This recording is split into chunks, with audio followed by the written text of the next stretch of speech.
Okey, hari ni saya nak bagi tahu cara nak buat tempahan dekat restoran nasi lemak Lobster JB macam mana. Ini adalah hari weekend dekat nasi lemak. Boleh tak zoom bahagian dalam kita punya restoran, bahagian dalam. Restoran yang pertama, restoran yang kedua, restoran yang ketiga. Ni ada 3 buah pintu restoran dan meja luar. Maksimum 550 orang. So anggaran sekarang lebih kurang 450 yang ada, masih ada kosong lagi 100 orang. Okey, cara dia pergi dekat bio saya, ada saya punya nombor. Boleh ambil. Dan hari nak datang, jangan seminggu awal cari saya. Maksudnya hari nak datang, terus bagi tahu nama, berapa orang dengan waktu pukul berapa. Okey. Tapi kalau boleh pagi-pagi tu dah boleh lah. Okey, dah boleh DM saya, dah boleh WhatsApp saya pagi-pagi itulah atau tengah hari. Nama, berapa orang dengan pukul berapa. Kalau boleh janganlah macam nak datang pukul 8, pukul 7 bagi telefon. Takut nanti kita nak arrange dah tak sempat. Okey, dah tak sempat. So pagi-pagi tu maksimum sampai pukul 4, pukul 5 tu dah kira lewat lah. So kalau yang selepasnya nak datang, andai katalah terlupa nak booking, walk in saja. Terus walk in. Okey, tapi kalau macam terlampau penuh, kena tunggu queue sikit lah. Kena tunggu queue. Tapi sebab dekat sini saya punya pelanggan keluar masuk.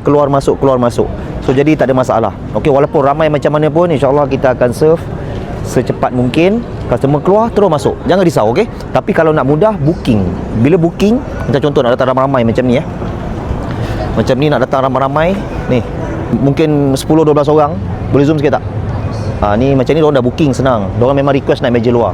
Kalau nak request meja dalam, kena buat tempahan awal. Sebab meja dalam cepat penuh. Dalam ada aircon, tengok kat luar panas. Saya pun berpeluh. Okey, lagi satu kemudahan dekat sini, parking. Boleh tengok tak parking sampai ke ujung? Parking banyak. Parking bas, parking lori, parking apa-apa semua boleh. Okey, lepas tu surau disediakan. Ada surau lelaki, surau wanita. Lepas tu kemudahan wheelchair. Wheelchair ni macam kerusi roda, orang tua boleh masuk ke dalam. Okey, lepas tu dekat sini pembayaran, nak pakai cash, nak pakai kad, apa QR, semua boleh, tak ada masalah. Okey, untuk datang ke sini, kadang-kadang ada orang tanya saya, bang, macam mana bang, lokasi dekat mana, alamat dekat mana, belok kanan, belok kiri. Tak payah susah-susah, Waze sahaja ni, nasi lemak Lobster JB, tekan saja Waze, sampai benda ni dekat sini. Tengok, boleh zoom sikit. Untuk King Crab 498. Okey, kasih hantar. Okey, so Waze sahaja nasi lemak Lobster. Waktu operasi saya daripada jam 12.30 tengah hari sampai 11.30 malam. Okey, boleh tak zoom tu sambal bilis garing saya. Sambal bilis garing saya, ini packaging. Jangan lupa dapatkan dekat beg kuning saya, ataupun pada pengunjung yang datang ke sini, jangan lupa boleh ambil di dan bayar di kaunter. Baik bang, terima kasih bang. Baik, daripada mana ni bang?